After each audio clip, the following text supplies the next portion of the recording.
I built an EMP that fits in your pocket and can completely destroy or disable any electronics within range, something that's only ever been possible in science fiction, until now.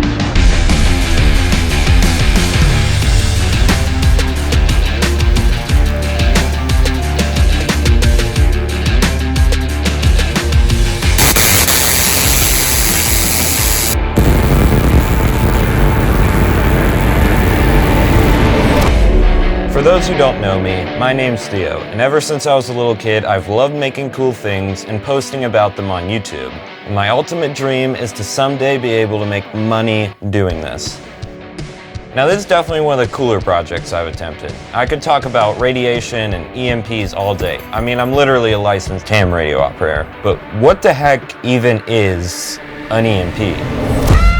Now I'll be honest, I may have clickbaited you just a little bit. I'm by no means the first person to ever figure this out. In fact, the concept of an EMP is actually fairly simple. See, EMP stands for electromagnetic pulse. It's basically the same thing that comes out of your phone, just a million times stronger. Now this electromagnetic pulse, if it's strong enough, can induce large voltage spikes in electronics, thus killing them. So basically, I'm gonna be making a high-powered EMP generator that fits in your pocket. Something that you can only get your hands on if you design and build it yourself, because you can't just buy this stuff. You can't even really find instructions on how to make one. So if you want one, you pretty much just have to figure it out from scratch. Now I know about 1 million people are gonna leave comments concerned about my safety, but unless you're a robot, this isn't actually as dangerous as it looks. The type of radiation this emits is what's called non-ionizing radiation, which essentially means that it doesn't affect the human body. And like I said earlier, our EMP generator is actually gonna emit the same type of radiation your phone emits when using Wi-Fi, just way stronger. Although what I'm making may look like a scary taser thingy, it actually works at a low enough amount of power that it's not really dangerous. If you were to touch it, it might feel a little bit weird, but it's not gonna hurt you. So here's my plan. At its core, this device is gonna have 3 main components. The battery, of course, you need to power it somehow, and then the voltage multipliers, which take the roughly 3 to 4 volts from the battery and multiply it to a couple thousand volts for the EMP. Enough that it can easily create arcs up to 1 inch long. And then last but not least, we have the coil, which basically acts as an antenna directing the radiation outwards and into any nearby electronics. Bundle all that together, design a cool 3D printed case for it, and boom. You have a Pocket EMP. Now these high voltage generators actually work in a really interesting way, where they basically store up energy and then release it all at once in one big arc. And the smaller of a spark gap you have, the less time it'll take it for it to store up enough energy to arc across, meaning it'll go faster. Whereas a bigger arc gap, it'll take it longer to store up energy, meaning it'll go a little bit slower, but it'll be a much bigger jump every time. So essentially, we're gonna have a spark gap with a coil at the end. So every time it arcs, there's a big power surge through the coil, creating an electromagnetic pulse. And we can control the frequency and power of these electromagnetic pulses by adjusting the size of the spark gap. Bigger spark gap will give you higher powered pulses, but less of them per second. Smaller spark gap will get you more pulses per second, but they'll be less powerful. Believe it or not, this is actually the same concept spark gap transmitters like they had on the Titanic used, which I actually made a wireless telegraph like that for one of my first YouTube videos when I was like 10. When I hit that button, spark jumps. And the radio over here is receiving. There you go. So now we have all that figured out, we can finally get to the fun part, building the EMP. Now first things first, we gotta find parts. So I found this pack of high voltage generators on Amazon, which are advertised as being able to go up to almost 500,000 volts, which I assure you, they cannot. So anyways, I got the 5-pack thinking I'd string 2 of them together and then run it with one big battery to make sure it would have enough power. And it actually worked pretty well, for a minute. We have a bit of a problem.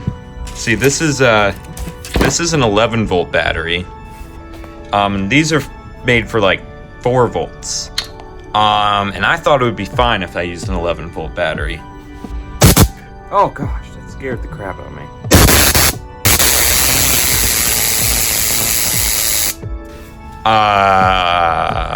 I think I fried them, so I'm gonna have to get new ones and figure out I don't even know. I don't know what I'm gonna do at this point.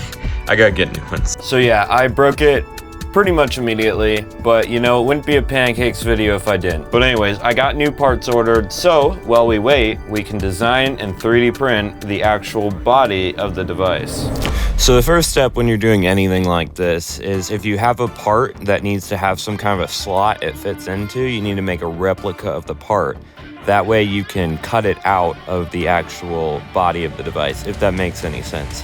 So as you can see, I'm making a replica of like the high voltage generator thingies right now. And then I'm going to use that to make a cutout in the actual case. That way I have a slot that I can slide them into, and it should, in theory, fit perfectly.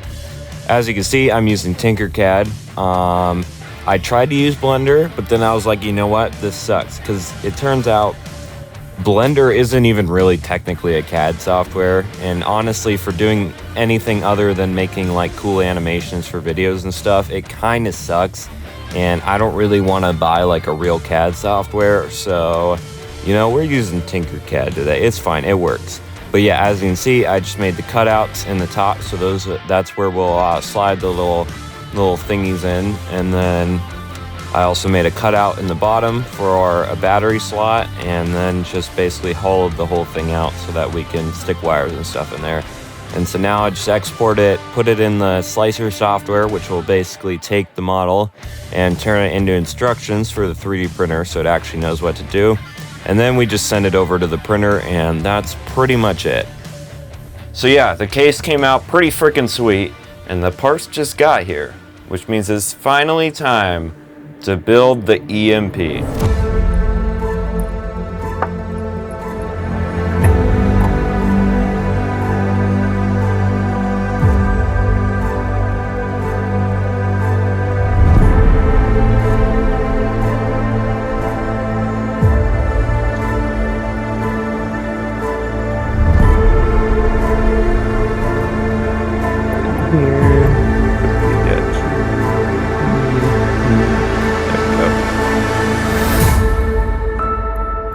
Boom, boom.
Okay,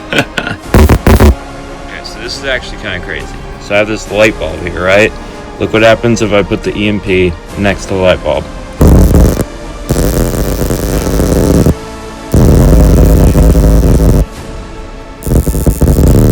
So yeah, I made an EMP out of crap I bought on Amazon. If that's not worthy of a like and subscribe, I don't know what is.